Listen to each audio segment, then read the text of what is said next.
వేదిక మీద ఉన్న ఇక నా తోటి కళాకారులు, అలాగే మా నిర్మాత జ్ఞానరాజ్ గారు, అలాగే మా ఇది బడ్డి ఇది బుడ్డి. ఈ వయసులోనే నా కెరీర్ స్టార్ట్ అయింది. స్క్రీన్ మీద కనిపించింది ఈ వయసులోనే. నువ్వు ఫ్యూచర్లో చాలా పిచ్గా ఉంటావు, అదే ఆశీర్వదించాను పో. నిజంగానే బడ్డి దీనికంటే కొంచెం కానీ బాలీనే బయటకు వస్తే నీకు ఇస్తా టాబ్లెట్.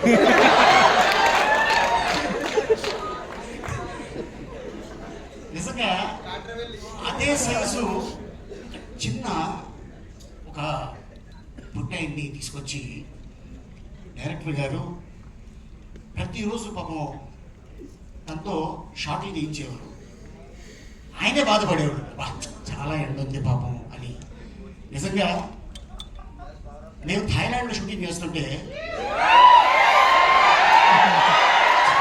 చైనా నుంచి షూటింగ్ వెళ్ళేవాడు ఆయన.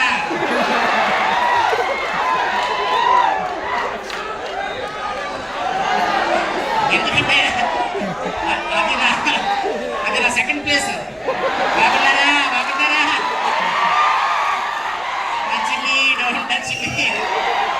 అయితే అక్కడ చైనీస్ జపనీస్ వస్తారు, వాళ్ళు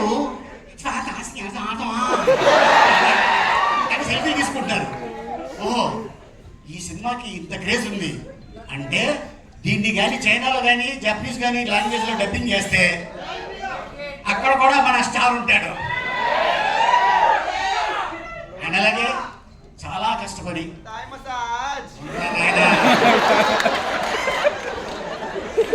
నేను అలాగే మా శ్యామంతులు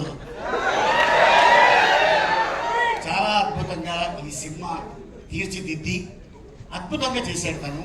ఎందుకంటే మనం ఎప్పుడు కూడా హాలీవుడ్లో చూస్తుంటాం వీటితో సినిమా తీసేది, కానీ ఆ ఆలోచన ఆయనకి రావటం, దానికి అల్లు శిరీష్ అయితే చాలా బాగుంటుంది అని కథను తీసుకొని ఇంకా ఎవరెవరిని ఏం చేయాలి అనుకొని ఒకరోజు నాకు కాల్ వచ్చింది. సార్ నాంగు అంటే గ్రీన్ స్పేస్లో పేసరం అంటే నేను అనుకున్నాను తమిళ సినిమాలో నన్ను అడుగుతారేమో అనుకున్నాను.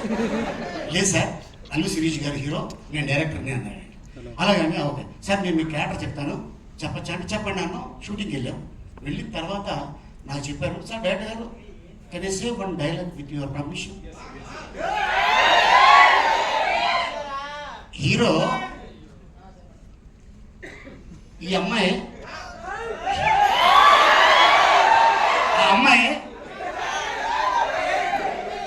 ఈ అమ్మాయితో ఆ అబ్బాయి